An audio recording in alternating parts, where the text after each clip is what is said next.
Sorry. Hello everyone and welcome back to the channel. Hi, I'm अभिषेक और आज के इस वीडियो में हम बात करने वाले हैं different types of workout splits के बारे में। वर्कआउट स्प्लिट्स मतलब क्या? हम हमारे वीक के पूरे वर्कआउट को अलग अलग सेशंस में डिवाइड करना मतलब वर्कआउट स्प्लिट। आज हम जिन वर्कआउट स्प्लिट्स के बारे में बात करने वाले हैं, आप इसमें से कोई भी एक वर्कआउट स्प्लिट्स आपके फिटनेस गोल के हिसाब से, आपके लाइफस्टाइल के हिसाब से चूज कर सकते हो। Let's start to the video. First of all, कोई भी वर्कआउट स्प्लिट चूज करने से पहले कुछ बेसिक पॉइंट्स है जो आपको कंसिडर करने चाहिए। सबसे पहले, कोई भी मसल को आपको at least twice a week train करना बहुत जरूरी है, क्योंकि जितनी फ्रीक्वेंसी हाई रहेगी उतना ही प्रोटीन सिंथेसिस ऑप्टिमाइज होगा, और जितना प्रोटीन सिंथेसिस ऑप्टिमाइज होगा उतने ही ज्यादा मसल ग्रोथ होगी। At least 2 times to 6 times muscle frequency होनी चाहिए। Types of workout splits. यहाँ पे बहुत सारे अलग अलग टाइप्स ऑफ वर्कआउट स्प्लिट है, पर जो बेसिक 4 वर्कआउट स्प्लिट्स है वो है, सबसे पहले फुल बॉडी वर्कआउट स्प्लिट, उसके बाद में आता है अपर बॉडी लोअर बॉडी, उसके बाद आता है पुल पुश ले, और जो लास्ट है वो है ब्रो स्प्लिट, यानी कि सिंगल मसल जो कि नॉर्मली हम जिम में वर्कआउट करते हैं। Let's start to the first workout split, वो है full body workout split. Full body workout split. Full body workout मतलब हम हर एक वर्कआउट सेशन में बॉडी के ऑलमोस्ट सारे मसल्स को ट्रेन करते हैं।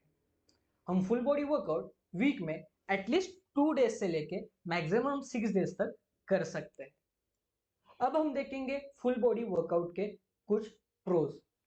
सबसे पहले, फुल बॉडी वर्कआउट एक बहुत ही अच्छा और इजी और इफेक्टिव वे है बिगिनर से लेके इंटरमीडिएट लोगों के लिए, क्योंकि बिगिनर्स और इंटरमीडिएट वर्कआउट करने वाले लोगों के लिए जरूरी नहीं कि वो 6 दिन वर्कआउट करें। अगर वो 3 से लेके 4 दिन भी वर्कआउट करेंगे तो भी उन्हें एक अच्छे मसल गेन्स हो सकते हैं। सेकेंड, फुल बॉडी वर्कआउट एक हाई फ्रीक्वेंसी वर्कआउट है, मतलब आप मसल को एक वीक में एटलीस्ट 2 से लेके 3-4 दिन तक एक्टिवेट करते हो। जितनी फ्रीक्वेंसी हाई रहेगी उतना अच्छा मसल ग्रोथ रहेगा। थर्ड इंपॉर्टेंट पॉइंट है, फुल बॉडी वर्कआउट एक काफी फ्लेक्सिबल वर्कआउट है। आप आपके लाइफ शेड्यूल के हिसाब से, आपके डेली शेड्यूल के हिसाब से आप ये वर्कआउट वीक में कभी भी 3-4 दिन कर सकते हो। अगर आप एक बिजी इंसान हो तो आपके लिए ये वर्कआउट स्प्लिट बहुत ही अच्छी है। उसके बाद फोर्थ पॉइंट है कि फुल बॉडी वर्कआउट जितने भी hard to train muscle groups है, जैसे कि लेग्स होंगे, उनको बहुत ही अच्छी तरीके से डिवाइड कर सकते हैं। जैसे कि अगर आप एक दिन हैमस्ट्रिंग को सिर्फ ट्रेन कर सकते हैं, एक दिन कोर्स को सिर्फ ट्रेन कर सकते हैं। ये काफी इजी वे है मसल्स को ट्रेन करने के लिए। पर इस वर्कआउट के भी कुछ कॉन्स है, अब हम वो कॉन्स देखेंगे। अब हम देखेंगे फुल बॉडी वर्कआउट के कुछ कॉन्स। सबसे पहला पॉइंट आता है कि अगर आप एक फुल बॉडी वर्कआउट कर रहे हो, मतलब अगर आप वीक में 2 से लेके 6 दिन तक फुल बॉडी वर्कआउट ट्रेनिंग कर रहे हो, तो काफी हाई चांसेस है कि आप जंक वॉल्यूम भी कर सकते हो, मतलब ओवर ट्रेनिंग कर सकते हो, किसी एक ही मसल को बाकी मसल ग्रुप से ज्यादा ट्रेन करना।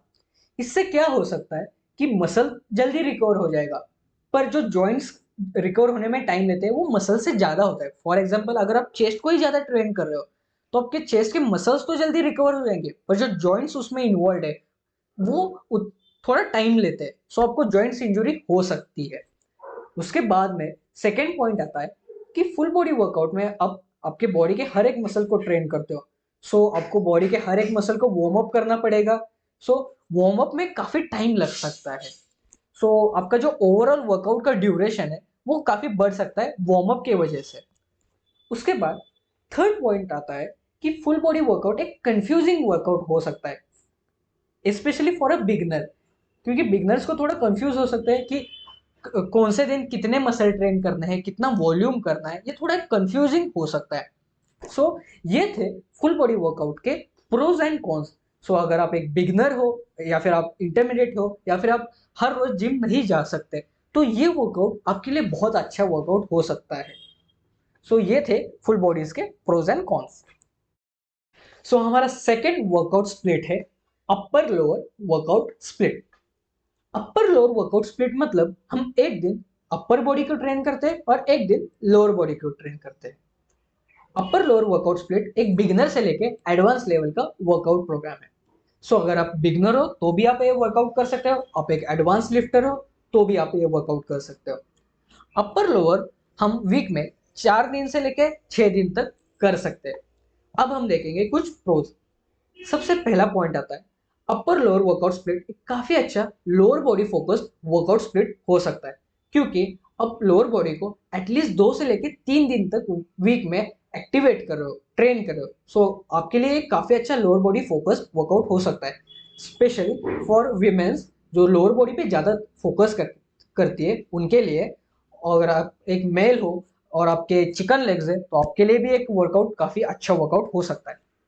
सेकेंड पॉइंट आता है ये एक हाई फ्रिक्वेंसी वर्कआउट है, क्योंकि आप वीक में 2 से लेके 3 बार एक मसल को ट्रेन कर रहे हो। सो इसमें फ्रिक्वेंसी ज्यादा है, सो मसल ग्रोथ भी ज्यादा। अब हम देखेंगे कुछ कॉन्स। अब हम देखेंगे अपर लोअर वर्कआउट के कुछ कॉन्स। सबसे पहला पॉइंट आता है कि अगर आप अपर लोअर वर्कआउट कर रहे हो तो आपके अपर बॉडी के स्पेशली सारे मसल्स एक ही पेस पे रिकवर नहीं होते। फॉर एग्जाम्पल आपकी चेस्ट आपके ट्राइसेप से थोड़ा स्लो रिकवर होगी, आपके बाइसेप आपके बैक से थोड़ा स्लो रिकवर होंगे। बहुत बार ऐसे हो सकता है कि अगर आपका वर्कआउट है आज अपर बॉडी का तो आपकी चेस्ट और बैक रिकवर नहीं हुए पर आपके बाइसेप और ट्राइसेप रिकवर हो चुके हैं। ये कौन हो सकता है।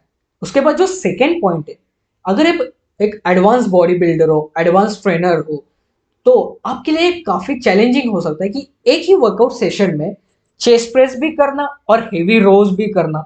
चेस्ट जैसे और बैक जैसे हेवी मसल्स को एक ही वर्कआउट सेशन में हेवी ट्रेन करना थोड़ा चैलेंजिंग हो सकता है, तो ये भी आपके लिए एक कॉन हो सकता है। तो ये थे अपर और लोअर के प्रोज एंड कॉन्स। तो ये वर्कआउट एक बिगिनर से लेकर एडवांस कोई भी कर सकता है। So do try this workout split. अब हम देखने वाले हमारे थर्ड वर्कआउट स्प्लिट, जो कि मेरी सबसे फेवरेट वर्कआउट स्प्लिट है। और हमने जितने भी आपको वर्कआउट स्प्लिट बताए उसमें से सबसे बेस्ट वर्कआउट स्प्लिट जो है वो है पुल पुश लेग। पुल पुश लेग मतलब अब पुल डेज पे जो भी मसल पुलिंग मूवमेंट में इन्वॉल्व होते हैं, जैसे कि बाइसेप हो गया, आपकी बैक हो गई, आपके रियल डेल्स हो गए, ये सब आपके पुल डेज पे आप ट्रेन करते हो। पुश डेज पे आप चेस्ट, शोल्डर, ट्राइसेप्स इन पुश मूवमेंट्स को ट्रेन करते हो, और लेग डेज पे आप लेग्स को ट्रेन करते हो। पुल पुश वर्कआउट आप 6 डेज कर सकते हो। अब हम देखेंगे पुल पुश वर्कआउट के कुछ प्रोज। सबसे पहला प्रो जो है वो है पुल पुश वर्कआउट एक काफी अच्छा अपर बॉडी फोकस्ड वर्कआउट है, क्योंकि आप वीक में 4 बार अपर बॉडी को ट्रेन करते हो। एक काफी अच्छा अपर बॉडी फोकस्ड वर्कआउट हो सकता है। जो सेकेंड प्रो है वो है कि एक वर्कआउट सेशन दूसरे वर्कआउट सेशन को इंटरफियर नहीं करता। मतलब अब डे 1 पे अगर आपने पुल वर्कआउट किया है तो आप उस दिन आपके बैक, बाइसेप और रियर डेल्स को ट्रेन करते हो। आपका जो नेक्स्ट वर्कआउट होगा उसमें जितने भी मसल है, जैसे कि चेस्ट हो गए, आपके ट्राइसेप्स हो गए, शोल्डर हो गए, इन वर्कआउट को अफेक्ट नहीं करेंगे। It doesn't interfere with each other. Okay, जो हमारा थर्ड पॉइंट है वो है it helps to recover fastly, क्योंकि अगर आप मंडे को पुल वर्कआउट कर रहे हो तो आपका सेकेंड जो पुल वर्कआउट होगा वो आपका होगा थर्सडे को, तो आपको 2 दिन मिल जाते हैं रिकवरी के लिए। एक काफी अच्छा रिकवरी के लिए भी प्रोग्राम है। जो हमारा फोर्थ पॉइंट है कि आप हेवी ट्रेन कर सकते हो, क्योंकि आप एक दिन में ज्यादा मसल्स को ट्रेन नहीं कर रहे हो, सिर्फ 2 से 3 मसल्स को ट्रेन कर सकते हो। तो आप आपका जो प्राइमरी मसल है उसके हेवी मूवमेंट्स कर सकते हो, जैसे कि चेस्ट के आप हेवी चेस्ट प्रेसेस कर सकते हो पुश डे को, लेग्स डेज को आप हेवी स्क्वाट्स कर सकते हो, पुल डेज को आप हेवी रोज कर सकते हो। तो आप हेवी ट्रेन कर सकते हो इस वर्कआउट के थ्रू। उसके बाद हमारा जो फिफ्थ पॉइंट है वो है आप वॉल्यूम हाई रख सकते हो, क्योंकि आप एक मसल को 2 बार ट्रेन कर रहे हो वीक में, तो फ्रीक्वेंसी भी काफी हाई रहेगी और वॉल्यूम मतलब जो आपके टोटल वर्किंग सेट्स है वो भी आप काफी हाई रख सकते हो। पुल पुश वर्कआउट के बहुत ऐसे फायदे हैं। अब हम देखेंगे कॉन्स। वैसे पुल पुश वर्कआउट के कॉन्स काफी कम है, फिर भी जो 2-3 कॉन्स है मैं आपको बताता हूँ। सबसे पहला कॉन है कि आपको 6 दिन जिम में जाना पड़ेगा। मतलब अगर आप एक बहुत बिजी इंसान हो तो ये शायद आपके लिए वर्कआउट नहीं हो सकता, क्योंकि आपको 6 दिन ट्रेन करना होगा कम से कम। सो बिजी इंसान, ये आपके लिए शायद वर्कआउट हो नहीं सकता। पर जितने भी जिम लवर्स है, जिनको भी वर्कआउट करना पसंद है, ये उन लोगों के लिए एक एडिक्शन है। सो उनके लिए एक प्रो है, पर जो बिजी लोग हैं उनके लिए एक कॉन है। उसके बाद सारे मसल्स जो है वो एक पेस में रिकवर नहीं करते। जैसे कि जो पुल मूवमेंट्स में बैक, बाइसेप, रियर डेल्ट्स है, तो आपकी बैक थोड़ी टाइम लेती है रिकवर होने के लिए कंपेयर टू बाइसेप। सो इसमें ये कौन हो सकता है कि आप बाइसेप्स को ज्यादा ट्रेन कर सकते हो, पर बैक को उतना नहीं ट्रेन कर सकते, या फिर आप अपने चेस्ट को उतना नहीं ट्रेन कर सकते जितना आप आपके ट्राइसेप को ट्रेन कर सकते हो। तो यही एक दो कौन से आपके पुल पुश लेग वर्कआउट के। पर ये वर्कआउट काफी अच्छा है। अगर आपको हाइपोट्रॉफी गेन करनी है तो ये आपके लिए बहुत अच्छा स्प्लिट हो सकता है। So do try this split. हमारी फोर्थ और लास्ट वर्कआउट स्प्लिट है द ब्रो स्प्लिट, जो कि सालों से चलती आ रही है। हमने बहुत बॉडी बिल्डर्स को ये वर्कआउट करते हुए देखा होगा। ब्रो स्प्लिट मतलब एक दिन हम एक ही मसल को ट्रेन करते हैं। फॉर एग्जाम्पल, हमने मंडे को सिर्फ चेस्ट ट्रेन किया, ट्यूसडे को सिर्फ बैक ट्रेन किया। इसे कहते हैं हम ब्रो स्प्लिट। ब्रो स्प्लिट हम वीक में 5 दिन करते हैं। अब हम देखेंगे ब्रो स्प्लिट्स के कुछ प्रोज। सबसे पहले जो प्रो है वो है, हम ब्रो स्प्लिट में एक दिन एक ही मसल को ट्रेन करते हैं। सो हम उस मसल को कंप्लीट फेलियर तक लेके जा सकते हैं, उस मसल को कंप्लीटली हैमर कर सकते हैं। तो ये एक प्रो हो सकता है। उसके बाद जो सेकेंड प्रो है कि हम एक दिन एक ही मसल को ट्रेन करते हैं और एक वीक में एक ही बार ट्रेन करते हैं।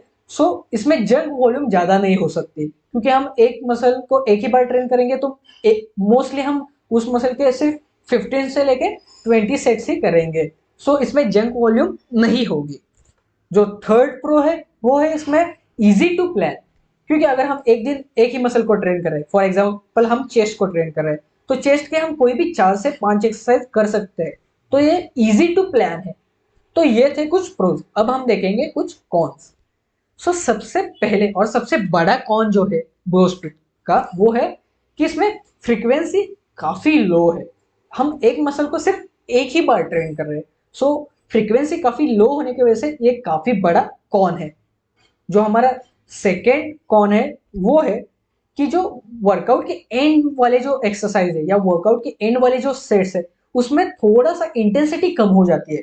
क्योंकि अगर हम चेस्ट के पहले 2 सेट्स में हेवी प्रेसेस किया, फॉर एग्जांपल फ्लैट प्रेसेस और इंक्लाइन प्रेसेस, सो जो जो बाकी के एक्सरसाइज है, फ्लाइज और या फिर पुशअप्स हो गए, या फिर जो लास्ट के एक्सरसाइज है जो डीप्स वगैरह, तो उसमें उतनी इंटेंसिटी नहीं रहती। तो ये काफी बड़ा कौन है। तो दोस्तों ये थे आज के कुछ वर्कआउट स्प्लिट्स। तो इसमें से जो भी आपको वर्कआउट स्प्लिट पसंद आए, जो भी वर्कआउट स्प्लिट इंटरेस्टिंग लगे आपको, जो भी आपके लाइफस्टाइल के हिसाब से आपको इजी लगे, जो भी आपके शेड्यूल के हिसाब से, जो भी आपके मसल्स गोल्स के हिसाब से, तो ये वर्कआउट स्प्लिट्स आप चूज करके कर सकते हो। तो ये थे आज के वर्कआउट स्प्लिट्स। हमारे नेक्स्ट वीडियो में मैं आपको बताने वाला हूँ कि आप इन वर्कआउट स्प्लिट्स के थ्रू आप खुद का वर्कआउट कंप्लीटली कैसे बिल्ड कर सकते हो। Till then, thank you so much for watching this video. अगर आपको ये वीडियो अच्छी लगी हो तो वीडियो को लाइक कीजिए, चैनल को सब्सक्राइब कीजिए, कमेंट्स में बताइए कि आपको ये वीडियो कैसे लगी। आपके अगर कुछ क्वेरीज है, कुछ प्रॉब्लम्स है, तो कमेंट्स में बताइए, मैं वो आपको सॉल्व करूंगा। Till then, thank you so much. जय हिंद। आइए आओ, आइए तेरी धुन में चली आए, चली आए तेरी धुन में। Split split split split split split split.